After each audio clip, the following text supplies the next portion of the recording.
আপনারা বলে যাবেন আসলে গরিবের ঈদ কেমন হয়। 28 তারিখে কোরবানি ঈদ, জানে মুসলিম সকলে, ধনীরাই তো সুখে থাকবে, গরিবের দুঃখই রইল কপালে। ঈদের নামাজ পড়ে কাঁদবে গরিব দুহাত তুলে, ধনীরাই শুধু মাংস খাবে, গরিবদেরকে যাবে ভুলে। ঈদের দিন তো ধনী লোকের ঘরে রান্না হবে, গরিবেরা লুকিয়ে কাঁদবে।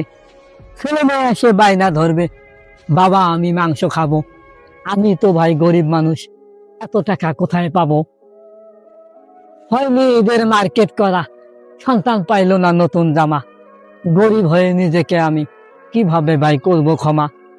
গরিব মানুষের সারা জীবন রয়ে গেল শুধু দুঃখই জমা। গরিব হয়ে জন্ম নিয়েছি, এটাই কি ছিল আমার অপরাধ। আজকে আপনারা জানিয়ে যাবেন কি হবে এই মতামত।